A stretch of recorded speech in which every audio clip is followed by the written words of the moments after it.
All right, welcome everybody to the Illinois New and Related Services Professional Development on CTE legislation and direction. Our overall goal is enhancing career and technical education programs. And what's great about our affiliate of the Illinois Association of Career and Technical Education is a great space where secondary and post-secondary teachers collaborate and work together. So we have an excellent panel for us, and Eric's gonna be leading the way today.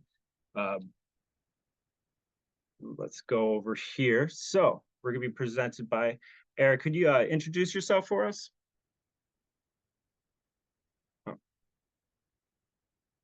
Eric Lasky, INRS president, and also from Ridgewood High School, District 234. Thank you. Dana King, Dean of Agricultural and Industrial Technologies here at Illinois Central College, and also the secretary for INRS, as well as a vice president for IACD. My name is Michael Moriarty, Career Pathways Coordinator for the Chicago Teachers Union Foundation. I'm a past president and public relations chair for the executive board for the IACD. And finally, from Dr. Michael Kuhn. And then we also have Erica from the Des Plaines Valley, right? Yep, I'm the career coordinator at Des Plaines Valley Region. Sorry, we don't have you up there, but we appreciate you and your on-the-ground expertise on what we're doing today, and really having just a good lay of the land of what that looks like. You know, CTE and legislation; those are really two big topic words. We're going to be, funneling it down for Illinois. So we have a lot of good examples for that. Any thoughts from anybody before we get started? Oh, I guess we have gotten started, right, folks? All right. So today's agenda, we're going to cover 4 big ideas. Eric, why don't you take it away on what we're going to be looking at? Yeah, so really this is an overview of the new legislation in the state as far as the PACE framework, competency education. We'll talk briefly about that, and then transitional courses, and then we'll really focus probably more on career pathways, and the new legislation on that.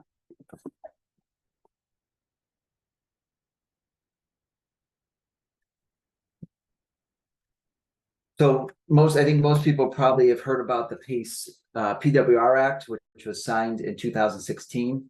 And we'll talk a little bit about some of the updates that have occurred over the last couple of years. So just sort of went over the 4 overviews. The post-secondary career exploration. So that is something that it was, 8, really they wanted you to go 8th grade through really 12, but that now they've expanded that, the expectations. So we'll talk a little bit about that. The competency-based education pilot came about in as well after that occurred. And then transitional courses, and we'll talk a little bit more about how they came into play. It started with transitional math, later led to transitional English, and now career pathway endorsements were really started in 2016, but there's been new legislation about that as well, and that's really gaining ground in Illinois as you look at the number of pathways earned. And Erica's going to actually talk a lot more in depth about that too.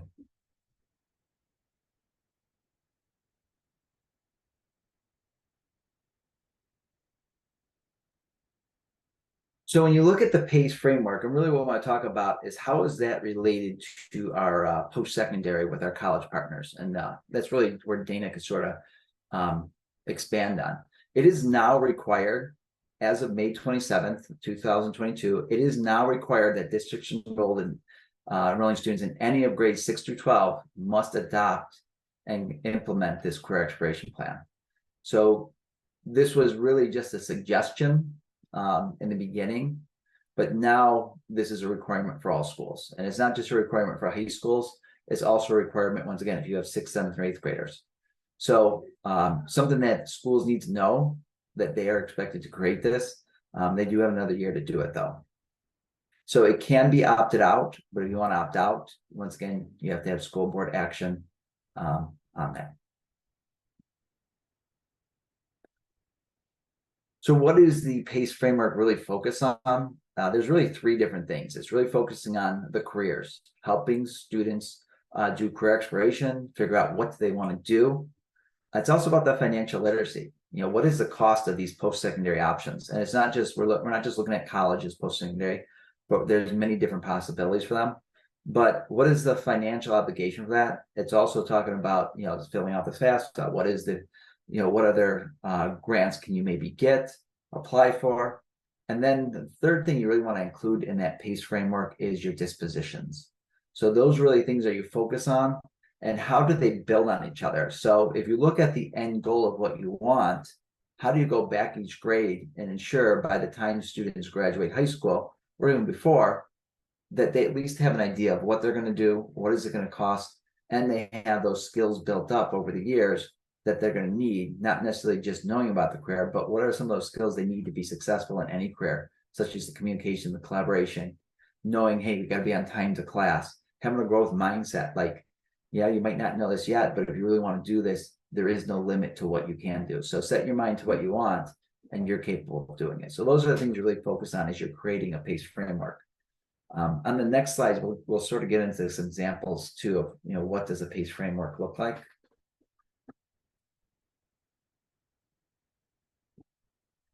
So this is the original PACE framework, and you can sort of see it starts at grade 8 and goes all the way through to grade 12.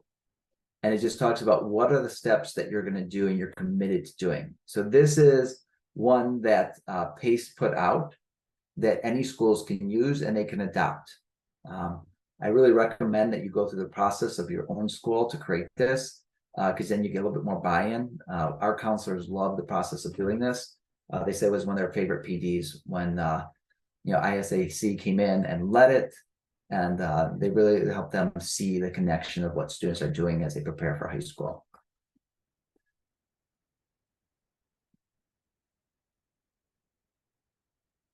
So at this time, we'd like to do a breakout. Mike, I don't know if the breakouts are working, but otherwise we can do this in the chat. But we sort of want you to reflect on, when you look at why they implement this PACE framework, look at basically when you're in 8th through 12th grade, you sort of saw that framework and you saw something, you may have saw some tasks. But you wanted to, we always ask, what are specific tasks that maybe you could have been done at the lower grades to support, this work that you're doing and the work that you're doing now? Because I don't think a lot of us, whatever career we're now, probably in 8th grade, we probably think, oh, that's the career we wanted. But if you look at the framework, you can see specific tasks that maybe could have helped you figure out where you're going. So the question we want to ask you to answer in the chat is, how would this work of creating a PACE framework support going into post-secondary programs? And then Michael Kuhn, would you mind sort of expand a little bit on this task?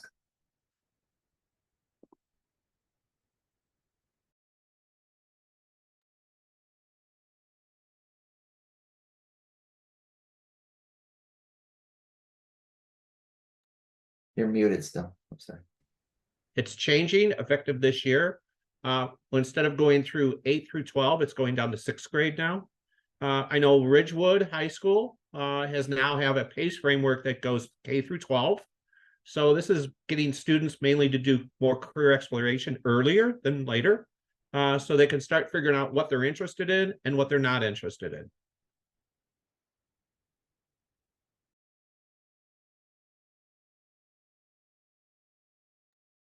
So if you're at a computer in the chat, would you be able to possibly give some answers? See if we have, or you can raise your hand and we can join us, or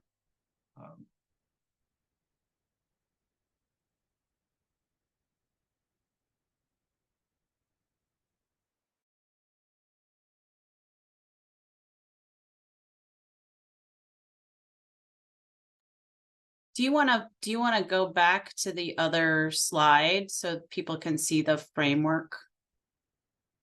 Maybe that would help. There you go.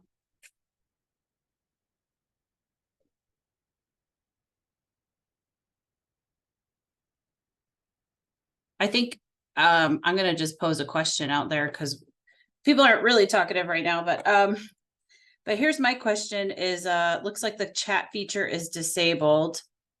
Frank just put in the question and answer for them. Maybe it's disabled for the, participants.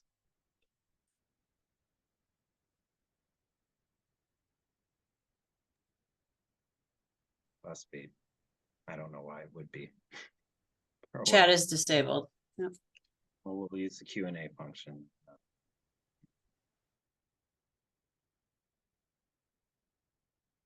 I wonder if the or the chat is disabled because Q&A is on. Let's see. Angela has her hand raised. So I don't know if we can call on her or we could, oh, I can click the button. Angela, could you chat now? No, are you able to hear me? Yes. Welcome, No, Angela. I'm not. It's still disabled. Okay. Well, Did let's just do it this way. If you could, we just gotta keep the talk out. If you raise your hand, that'd probably be the best way for all of us to be able to chat with each other. Jeez, for the chat not being enabled right now. I can't change that while we're going. So, any thoughts? So some people are putting some things in the Q&A, and I don't know if Michael, you want me to man the Q&A or you want to go ahead and do that? No, you go ahead. Oh, there it goes. But Pam had commented, I'll just read it. Pam has commented that certainly students can save more money if they are more certain of what they want to pursue. And I was going to ask the question of what are some of the tasks that are being done at your schools that fit into the framework, or some of the things that are happening? Kathy had said that we could have younger grades have guest speakers from different career areas coming throughout the year. That's always a great one.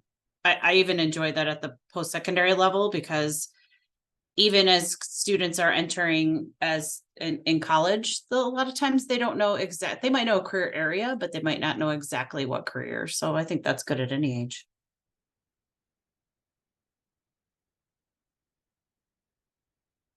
Oh, Frank.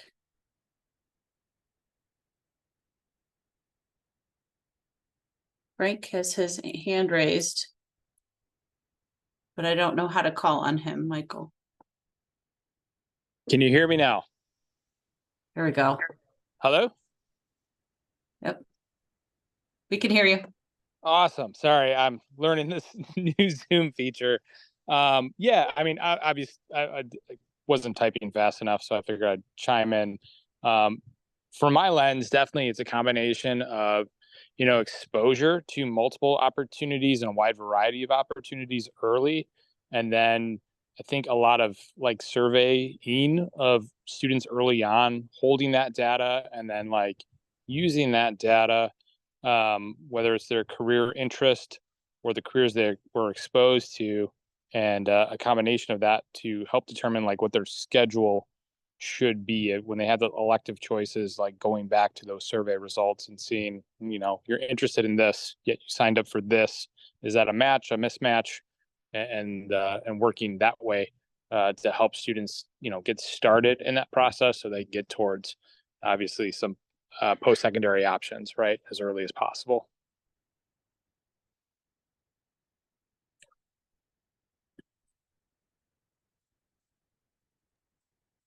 Thank you for that. Great answer, Frank. I'm trying.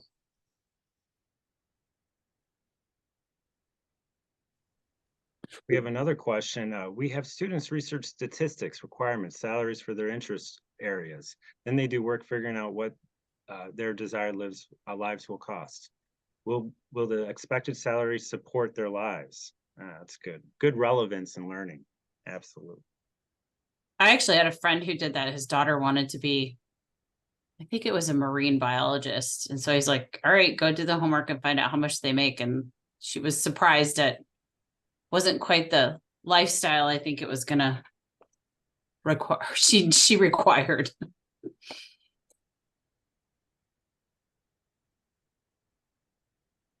Really appreciate you guys being flexible with us using the Q&A feature. signs of great educators, right? Andrew wrote, doing interest inventory and career exploration surveys can help younger students. Older high school students can do cost analysis to see if their college debt, we'll say out of state university compare.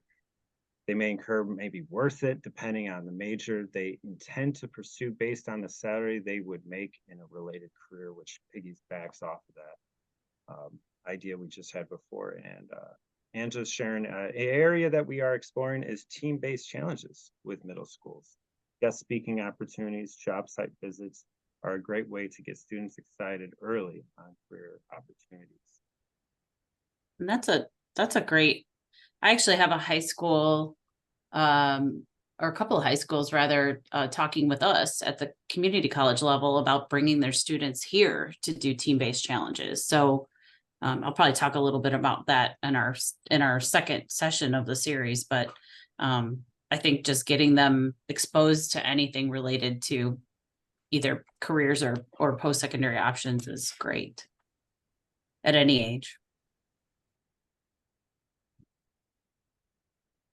Eric, you could come back. Your video back on. We're going to be taking a look at, I think this is your school, Ridgewood High School. Isn't this you? Yes, So so it's yeah. a little blurry. It's a little blurry, but what are we looking at right? So this is a sample. I would say this is actually a living document. So it is implementing, and I say living, we are continually evolving this. So this is our K through 12 PACE framework. You'll see on the top is our K through 8, and then our bottom is our 9 through 12. So our 9 through 12 we actually made years ago, but we continue to have to update it. Last year though, we created the K through 8. It's really a partnership, and now we continue to work with and once again, we are not a unit district. We have 3 different school districts that feed into us. So, this work can be done with anybody. It's a partnership, and I got the principals together from all those other buildings to work to create this.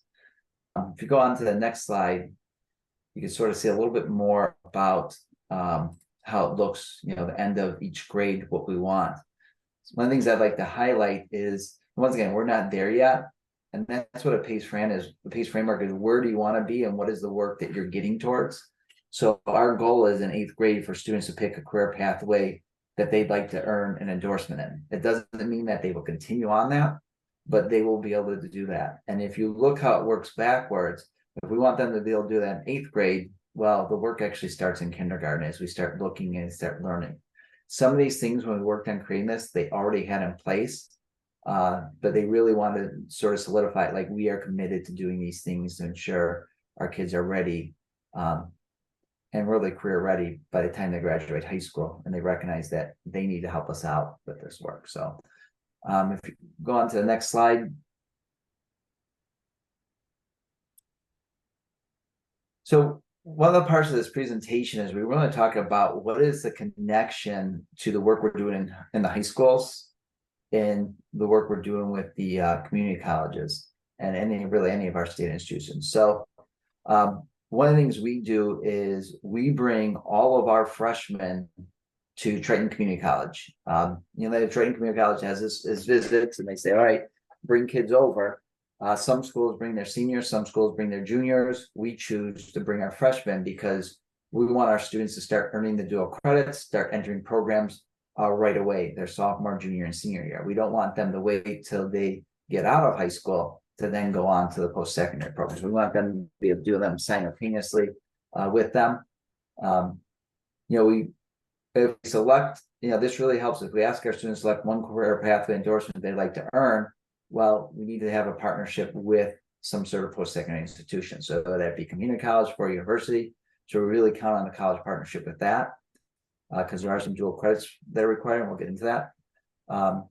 We have all our students, part of their, once again, the process is we want them to complete some application to a post-secondary program. So the time they graduate high school, it used to be,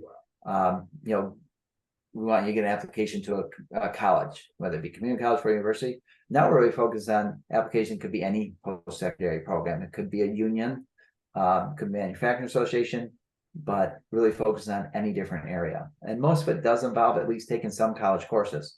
May not be a degree, but at least you're going to need some courses. Visit 3 post-secondary institutions, that's also on our PACE framework, and then attend in the FAFSA completion workshop. So how are we going to pay for this post-secondary? So you can see the relationship. I don't know, Dana, if this sort of, if any of this sort of relates to what you guys are doing down in your area, down in Peoria area. Whoop, yep, there you go. Yeah, so we are seeing quite a bit of I'm gonna call it traffic at the community college level of just various visits or days. Sometimes they're in conjunction with industry. We do a visit day for each department on our college twice a year, actually 2 or 3 times a year.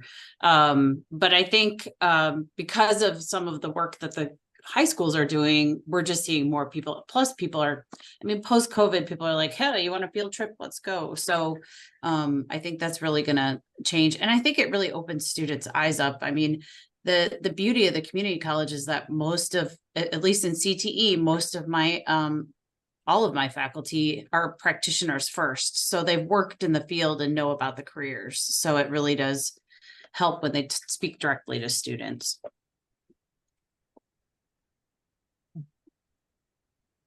Go on the next slide.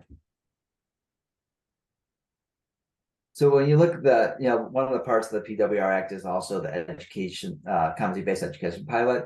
So if you go to the next slide, we're not going to focus a lot on this. This is not really the topic for the Zoom, but just want you to be aware this is part of that PWR Act. And there are quite a schools, there are 47 districts who are participating in that pilot. So we just figured at least give you a recap. But if you go to the next slide, one of the questions, once again, we're trying to make connections between high school and the colleges. And a lot of questions come up. And I know Triton was very concerned about with this as well. Well, what does a CBE transcript look like? So that was really a concern when they found out we were going to be a CBE school. And I can tell you, we've talked to many of the competency-based schools in the state. And really, we are going to translate our grades. We still translate back to ABC. We do not have D's, but we have ABC and then an M. So we sort of make it easy. So that way the colleges don't have to figure out. We give them grades.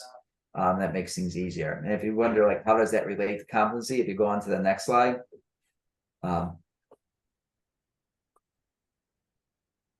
So the next slide, this is would be like our competency. And by the way, we work very closely in writing these with our community college and 4 universities.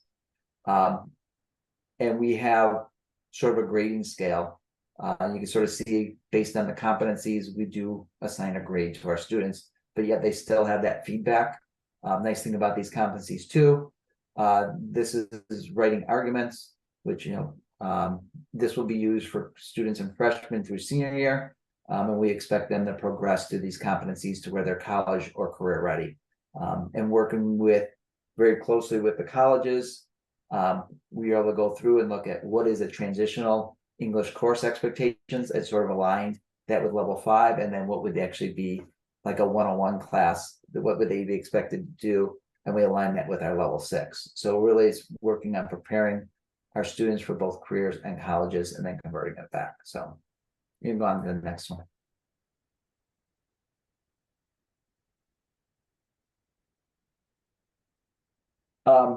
Third thing we said, once again, we're not going to spend a lot of time on the transitional courses, but there is that connection to the community colleges. The legislation tells us that we have to offer at least one transitional course, or your school math course, I should say, or your school board can opt out of it. So these are the 3 different courses you can offer. Some schools, with ourselves, we like to offer all 3. Nice thing is that sometimes it can be transitional course first semester, dual credit math course next semester. And that's where we are going, where, you know, every high school student can actually earn dual credit math. And we're hoping that next year, at least 80% of our students earn dual credit math. New to this is English. Well, it wasn't in the original legislation. You know, John Furr sort of said we need to get that involved as well. So transitional English, there's only one option for that.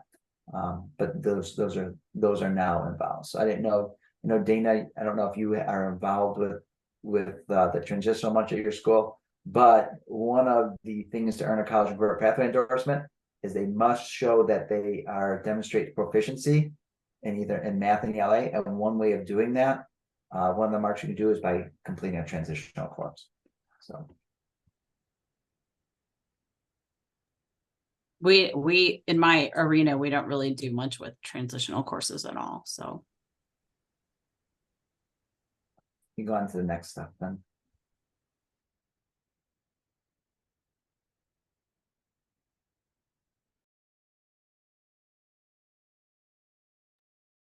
So Erica's gonna take over from here. All right, I think for the first slide that we're doing, hi guys, by the way, is instead of going in the breakout room, I think the question and answer or the hand raising worked well last time. So if you guys could just kind of think about where you wanted to be when you were in 6th grade, and compare that to what career you are in now. And just kind of think about how career exploration in general could have, in middle school, could have guided you towards your current career sooner. This is an interesting topic for me because for me personally, my career started out in hotel management and I didn't know what that was even until I was 24. So having been exposed to more careers in middle school or even in high school for me would have been really beneficial. So we're all curious to see what you guys feel like for that. Don't know. I don't see any. Uh-oh.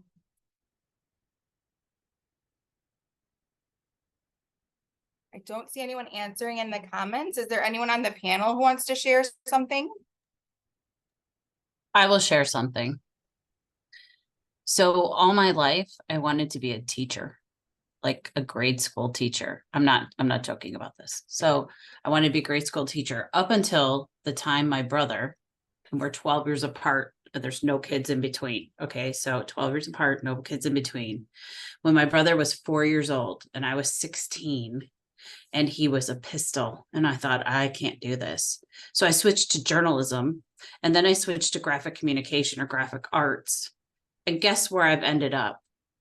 In education. So I think though, had I had more career exploration in the middle school, I might have landed at education sooner. I could have become a teacher and like a grade school teacher anyway. I'm not quite sure, but I think our biggest issue that we have is not necessarily career exploration at school. That stuff helps. But I think a lot of it is that the people around young people don't talk about what they do all day. So if all of us went home and told our own children what we do all day, like I'm a dean, everybody's like, what the heck does a dean do? You know, I mean, nobody really knows. But if people went home and talked about what they did all day, I think that we would have a lot of students who would be getting interested in careers at a lot earlier age, and maybe given some chance to like try them out. So that's my thought. And I am loving that Frank in the question and answer, he wanted to be a Ghostbuster. And I think that is a worthy career. I agree with that. As someone who doesn't like ghosts, I think that we do need more Ghostbusters in the world. So thank you very much. We appreciate that. And also, go ahead. I was just going to say, Angela wanted to be an archaeologist, and because she was fascinated by dinosaurs, because they went to the museum in New York often. I think that's pretty awesome too. That is really awesome. I heard at the end where you're saying about trying it out. And I think that's where our students, they need experiences to be able to try things out and see careers and what they actually look like. In 6th grade, I remember, you know, I wanted to be a math teacher. I became a math teacher. But that was more in high school. But in 6th and 7th grade, I was just fortunate that I remember having a woods class. I had a sewing class. We had a culinary class. And right now I'm refinishing my bathroom. And I'm telling you, it's real to remove floor tile. It's real. We're not kidding with that work. And that type of, you know, having vocational programming, having career programming in the middle school is really important in developing a student's natural aptitude to say, hey, looking at some, I can do this. And especially with YouTube videos now, it's a, you know, it's a do-it-yourselfer, but it's something that a career and learning about a career does different than a lot of other academics. Like as a math teacher, you learn about trigonometry. Are you really going to find pride that you know the trigonomic ratio? No, but there's something about when you visit a company, you meet these people, and you're going for a career, there's a sense of pride that happens with the student and a well-being of like, hey, I can do this. It's a different level of confidence and focus. And the earlier we can bring this in the middle school, the better we can have our students be making wise decisions about, you know, what they can do. But like you said, you know, really, you know, we end developing at like 21 and 25. You know, it takes a little bit for us to find ourselves. And with current technical education, you find the educators are coming from so many different areas, from the careers and from the education sector. So it's just really a melding pot, right?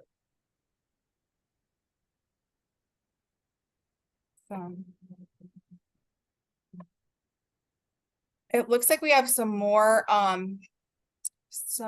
answers. So Kathy said, I didn't have any career exploration exposure in school at any level. It wasn't until late high school that I realized I enjoyed art. By the time I got to college, I realized I could not be competitive in fine art. So I gravitated towards business because of marketing and the creativity that went with it. Education came into play as a second career. Teaching business and CTE has now become my passion. It just took a long time to get here. And that's exactly what we're talking about. And we all have our own pathways that got us to where we are now, but that's a great story. Thank you so much for sharing that, Kathy. And then Andrew, it looks like said, younger students getting to shadow or visit a variety of workplaces would be beneficial.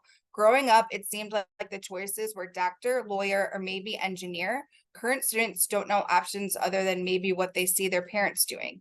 Hands-on and in-person experience will have the biggest impact on students seeing options they wouldn't have known or thought about otherwise. He goes on to say, I figured out I'd just be a doctor like my dad and majored in biology in college. And I'm currently an English teacher, not a doctor. So yeah, I mean, whenever we talk about career exploration, if you just deep dive into yourself and look at, you know, your pathway, you can understand why the need for career exploration is and why it is at such early ages, even down to kindergarten, like they're doing at Ridgewood High School, which is awesome. Thank you guys so much for sharing everything. I think I read everyone's comments. Are we ready to go on to the next slide? Okay, so I have been to many different conferences, and we talk about college and career pathway endorsements all the time. And what we talk about is the credentials of college and career pathway endorsements. But what we don't really talk about is the why. Why is the need? And that's really important, because if we don't understand the why and we don't have the buy-in, it doesn't really make sense. So one of the things is that students right now currently are using college as career exploration. They don't have a defined pathway. They're changing their majors 1 to 3 times. They have a major based on what they think they like, not what they actually know they like or know what they're passionate about. And all of that adds up and costs a lot of money. We all know that college costs money. No matter where you're going to college, it's not just pennies. So having this career exploration done beforehand, especially through college and career pathway endorsements, since it is so focused on career exploration and not just exploring careers, but like picking up the career and almost feeling it in your fingers. And I know that's a weird analogy, but that's really what it's like. We're putting the students in these team-based challenges, and we're putting them in work-based learning situations where they can try out the career and see if that really is their passion. So that is definitely why we have one of the needs for college and career pathway endorsements. College graduates right now don't have the skills needed to enter the workforce. And these college and career pathway endorsements teach these students the technical and employability competencies that are going to prepare them for college and for a career. I was at the College Changes Everything event over the summer in Tinley Park, and it was across the board. All the colleges were saying that these students are coming to college not prepared with these technical competencies and these basic employability skills that they need. And they would rather be focusing on, you know, deep diving into the material and not having to go back and teach those employability skills. So there is definitely a need for these college and career pathway endorsements. If we go on to the next slide, we'll start to talk more about other values of the college and career pathway endorsements. So other values or students are able to explore interest in career aspirations and, like I said, get their hands dirty with them. They gain early college credit, which is awesome. I wish I had an opportunity to gain early college credit. And in gaining early college credit, that is also minimizing their cost for whatever program they decide to go into. They're developing those technical employability skills like we talked about. And they have exposure to industry professionals. This is one of my favorite parts about college and career pathway endorsements, and one of my personal buy-ins for it is because students are being able to meet people in their industry and A, ask them questions to see if it's something that they would like to do, but B, they have the opportunity to create these friendships, partnerships, mentorships that can really help them in the future. And a lot of these students could be underserved students who would never have the opportunity to be in front of maybe a lawyer, or in the case of next Friday at Triton College, it'll be Secret Service agents. So putting these students in front of these individuals where they can advocate for themselves and create these mentorships is absolutely amazing.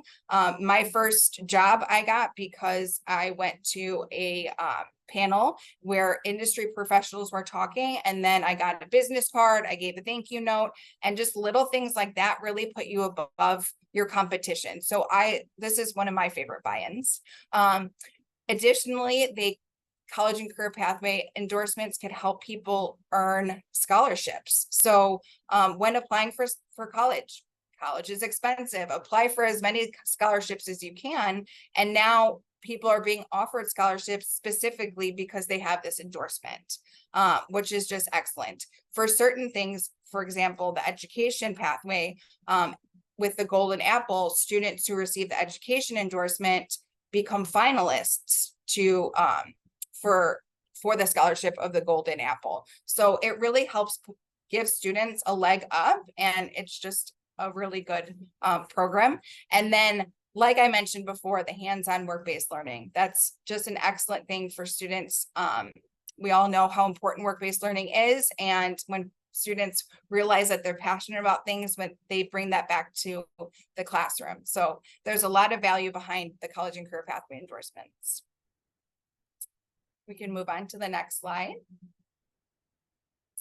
And one of the reasons that House Bill 3296 was signed in May 2022 by Governor Pritzker is because he also saw the value in career exploration and what we need to do to help these students with post-secondary success. So in the next slide, we'll kind of go into a little bit of the credentials that you need for the college and career pathway endorsements. But it is important to mention that every school who is involved in college and career pathway endorsements is required to have one career pathway endorsement by 2027, 2 by 2029, and 3 by 2031. It is only different in the case for Chicago Public Schools. They're required 1 year prior. So they are required to have 1 by 2026, 2 by 2028, and then 3 by 2030. Schools can opt out of college and career pathway endorsements. However, there are requirements that the school needs to meet to be able to opt out. So this is really for the type of school that you're coming in, and it's a very small, it might be in rural areas. They might not have a lot of community colleges by them. So there's a lot of requirements to be able to opt out of the program.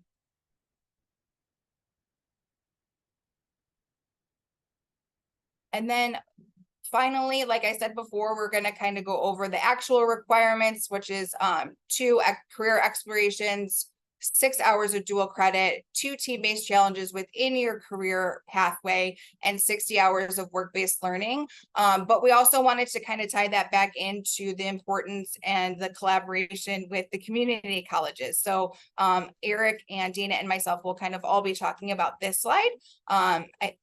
I'm not sure. Is it Eric? Are you gonna talk about career exploration?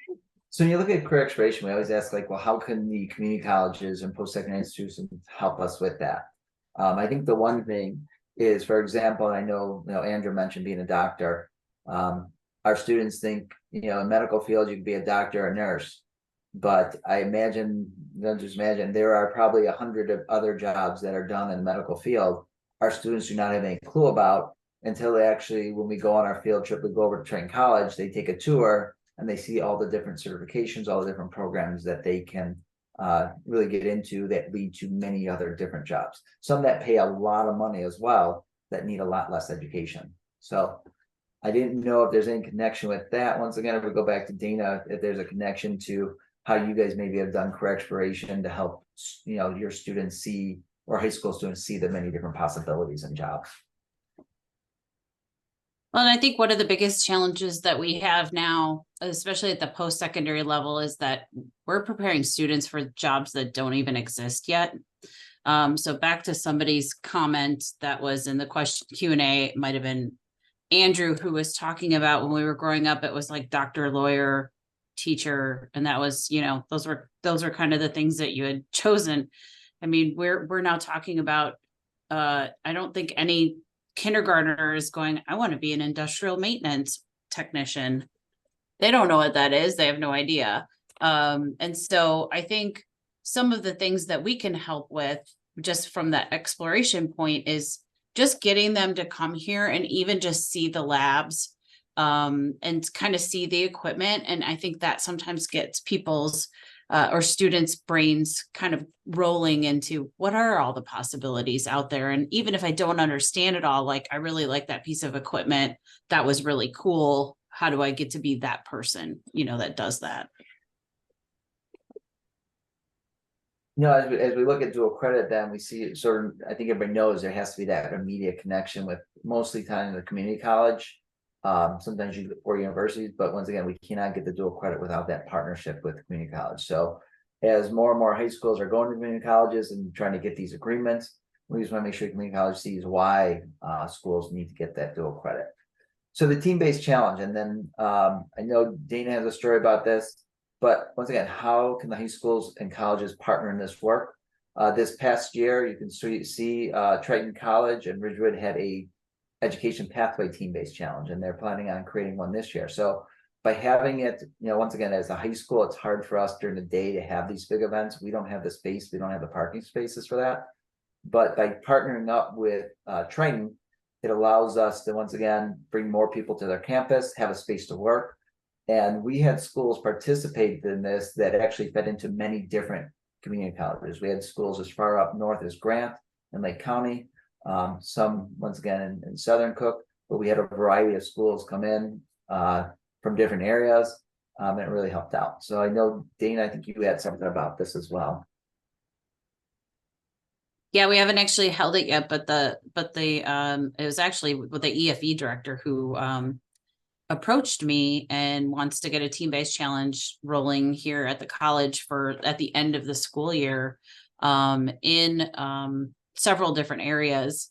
And the idea is that, our faculty would be involved. The students are here on our campus. They would meet our faculty. We're also talking about bringing in some industry partners to help judge and then have them involved. So I think that's a really good way to partner and to make sure that everybody, is exposed to the things they need to be exposed to. And the employers love it because they can see what's coming up as far as students that they can start recruiting for the job, for the careers. So we're going to try it this year. We're just in the planning stages. So I'll have more about that next year after May. Is it required too that your college students participate in these team-based challenges, or is that one of the things they're looking to do as well? Yeah, I'll talk about that when I do my session in October, but that's part of our requirements for Perkins programs of study. So I'll talk about that then. But yes, but that's for our students to do their own team-based challenges. So I'm like, man, if we could get everybody in a big room and get them just knock out all the team-based challenges for everybody, that would be awesome. And then the final part, that work-based learning, and Erica's going to talk a little bit about how we are partnered with Triton to do some work-based learning?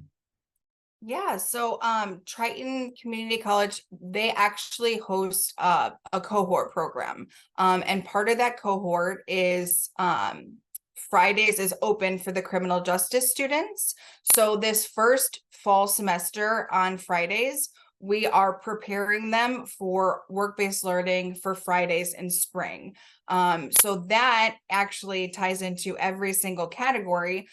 In those classes, we do career exploration. We have career panels. We'll have guest speakers. Obviously, the course in of itself is college level, so the students are getting dual credit.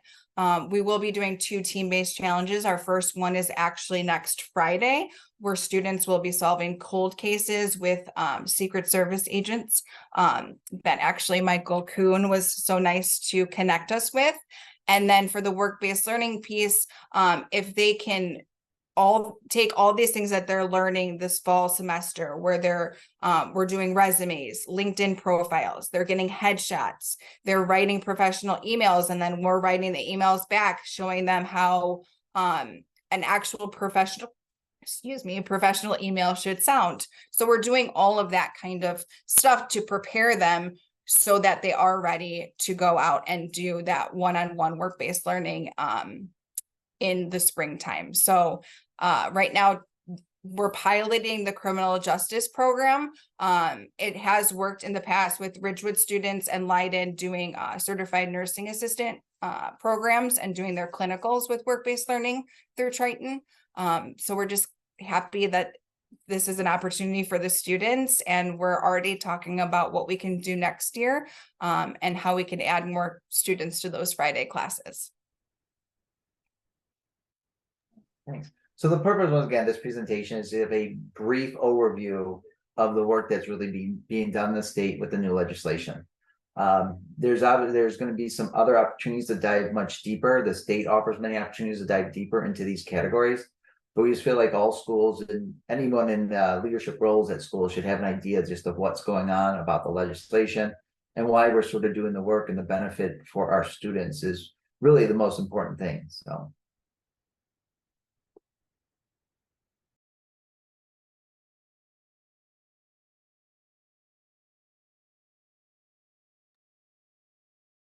Well, we have some time for some Q&A, some talk if we want. We have about 10 minutes reserved for that. If you want to raise your hand, we can allow to talk that way.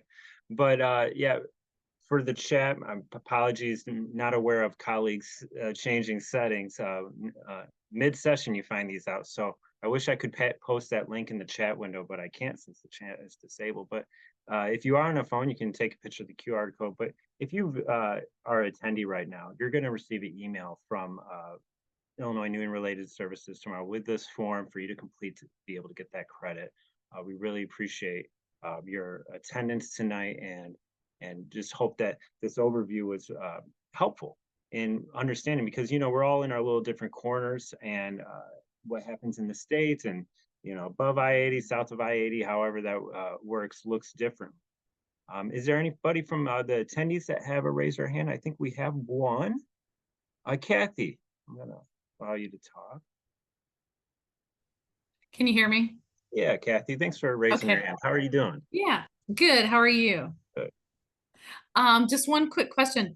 Is there a place for resources for the team-based challenges? Like, is there anything that's been created that teachers, CTE teachers would have access to?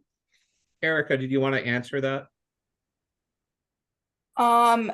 Yeah, well, there are different things. I know that Heather Penzak, I believe, has something posted on a site specifically for some team-based challenges. We are working currently on creating one for Des Plaines Valley region, and like all of the team-based challenges that we have across from our region.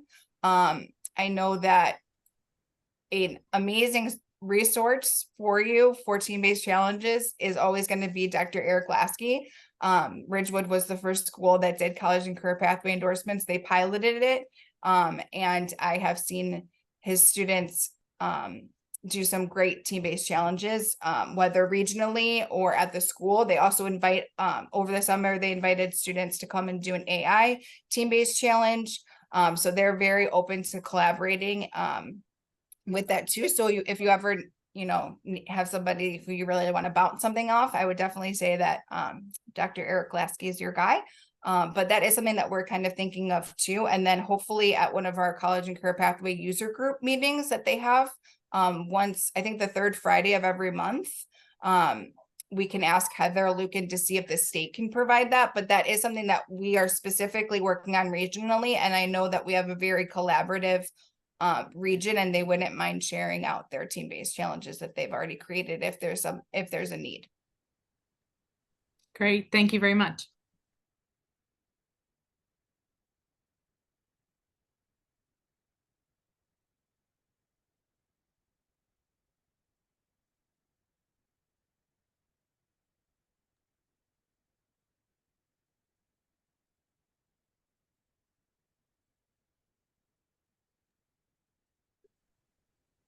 All right, well, thank you guys so much for taking some time, learning a little bit about once again, this work that the state's doing and the work that we're trying to do to, once again, provide our students with better experiences and prepare them for life after school. All right. Well, guys, you'll get an email from us tomorrow for credit and everything. And we will have another session. I think it's October 11th. It'll be, is that right, Dana? That we're going to go a little bit deeper into things. What are we gonna be talking about in our next session? Dana? Give us a little preview. I'm sorry, I had to unmute.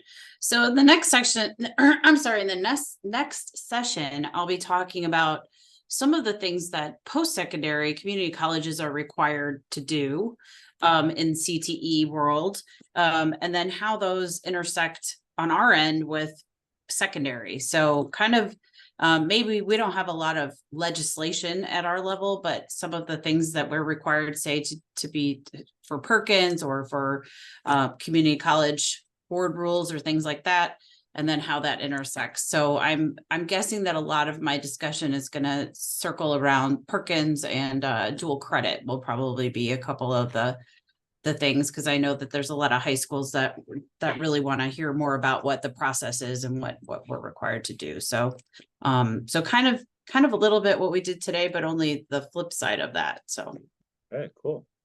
All right. Well, Eric, thank you very much for presenting today. Dana, Erica, thank you so much for the information, the on the ground look of how this is new work, and we're figuring out as we're doing it. But as we can see, the impact on our students is we can see it as it's happening by the smiles and the joys on their face while learning, and that's what we want. We want enjoyable learning, and also having them find their careers in the process. So you guys all have a good night, and take care. Thank you.